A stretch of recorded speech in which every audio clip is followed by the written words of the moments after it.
Donc, vous comprenez ici, on va aller maintenant dans le verset 353 et à 362. Vous allez comprendre que plus tard, dans un autre espace-temps, Dubicet va encore pénétrer dans cette réalité-là, où il avait vu Moutatedi sur un trône très élevé.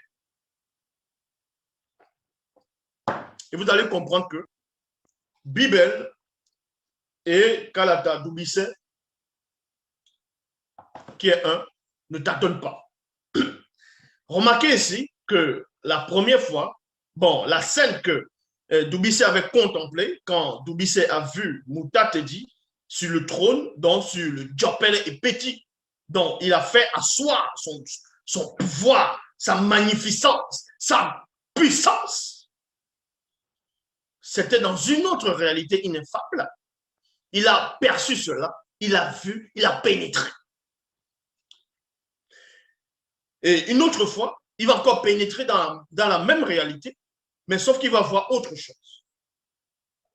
Parce qu'en partant, il ne va pas laisser Moutatedi assis, que Moutatedi reste toujours assis, non.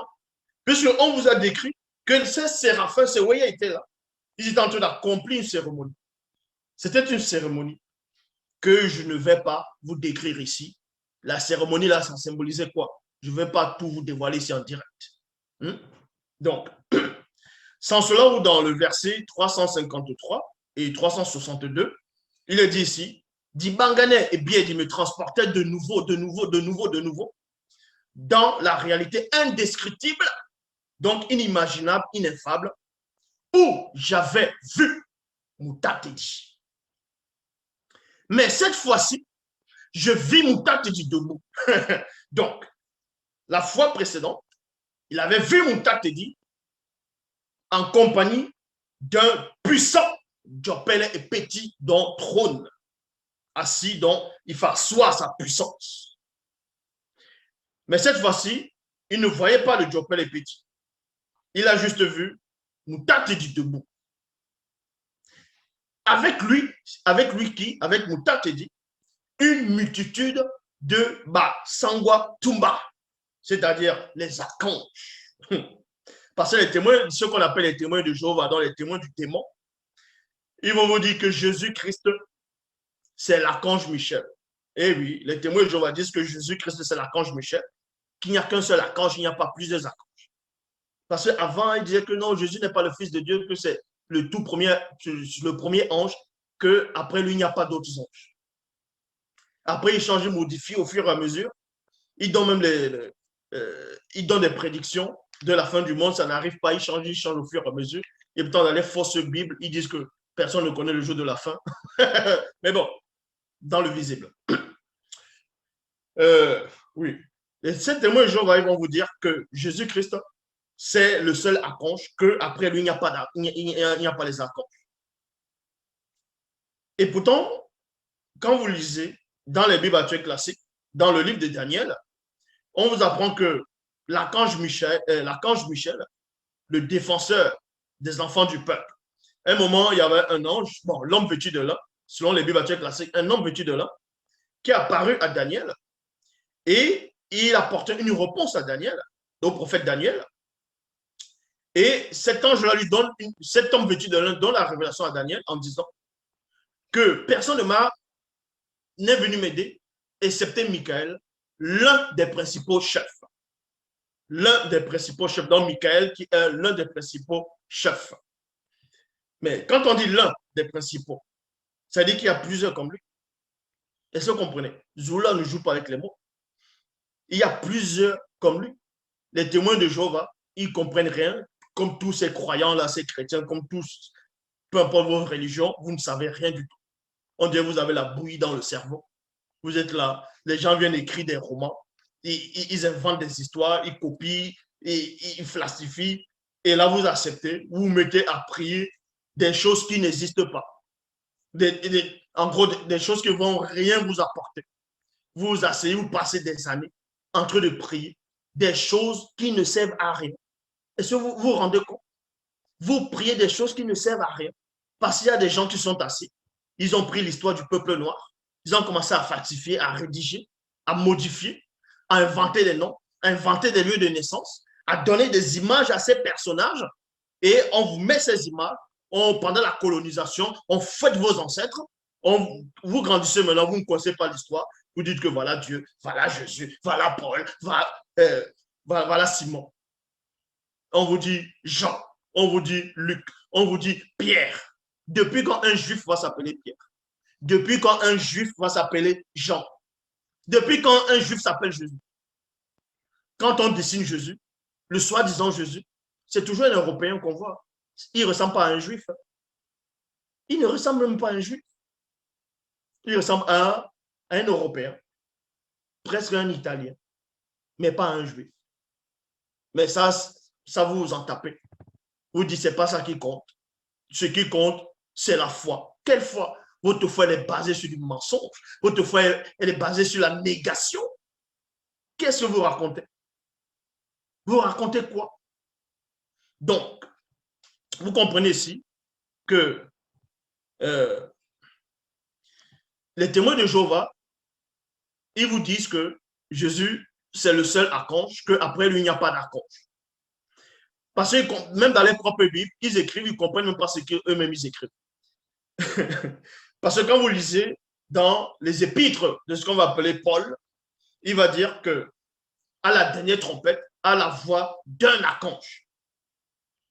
J'ai dit à un témoin de Jéhovah à l'époque, mais vous-même vous lisez que quand Paul il écrit, il dit à la voix d'un archange, à la dernière trompette, les morts en Christ ressusciteront premièrement.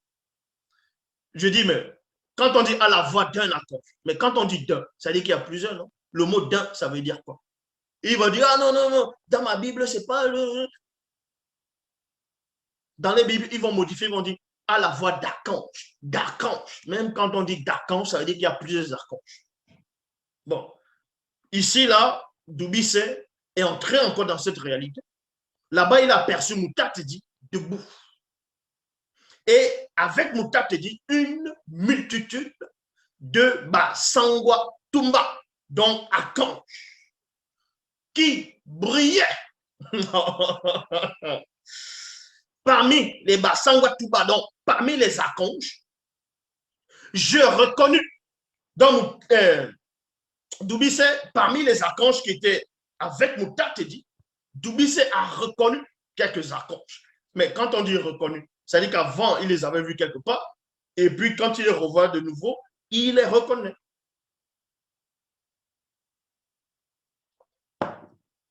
Donc, il dit ici,